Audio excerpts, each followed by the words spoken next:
पूरे हिंदू समाज को हिंसक कहना ये गंभीर विषय है। नरेंद्र मोदी जी पूरा हिंदू समाज नहीं है।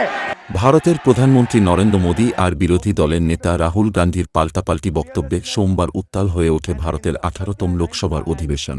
লোকসভার নির্বাচনের পর লোকসভার অধিবেশনও কাঁপাচ্ছেন ভারতের বিরোধী দলীয় নেতা রাহুল গান্ধী।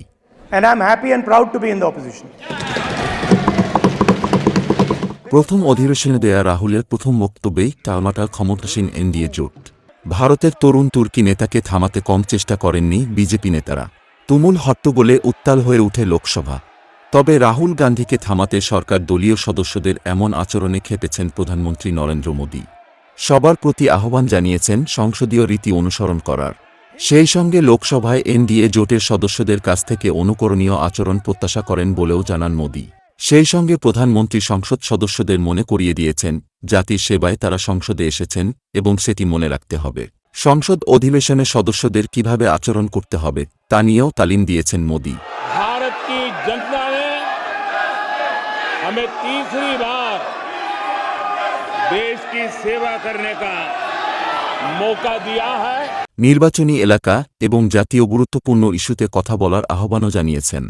এ সময় বিরোধী দলীয় নেতা রাহুলকে কটাক্ষ করে রিজিজু বলেন তিনি স্পিকারকে রীতিমতো অপমান করেছেন। মঙ্গলবার সকালে প্রধানমন্ত্রী এনডিএ সংসদীয় দলের বৈঠকে ভাষণ দেন, যেখানে বিজেপির শীর্ষ নেতা এবং মন্ত্রীরা উপস্থিত ছিলেন। টানা তৃতীয় মেয়াদে প্রধানমন্ত্রী হবার পর এটি এনডিএ সংসদ সদস্যদের উদ্দেশ্যে নরেন্দ্র মোদীর প্রথম ভাষণ। সেখানে তিনি সবাইকে সতর্ক করেছেন বলে জানা গেছে। আগের দিন সোমবার বিরোধী দলের নেতা হিসাবে প্রথমবার কথা বলার সুযোগ পেয়েই সরকারি দলকে তুলোধুনো করেছেন রাহুল গান্ধী। বিজেপির উপর তীব্র আক্রমণ করেন তিনি। এরই মধ্যে সংসদের রেকর্ড থেকে রাহুল গান্ধীর একাধিক অংশ মঙ্গলবার বাতিল করেন স্পিকার ওম বিড়লা। এই সিদ্ধান্তের প্রতিক্রিয়ায় রাহুল বলেন মোদির দুনিয়া সত্যকে মুছে ফেলা হয়, কিন্তু বাস্তবে সত্যকে মুছে ফেলা যায় না। আমি যা বলেছি তা সত্য। ওরা সেই সত্য যত খুশি মুছে দিতে পারে। সত্য সত্যই থাকবে। That is the way this country has to be run.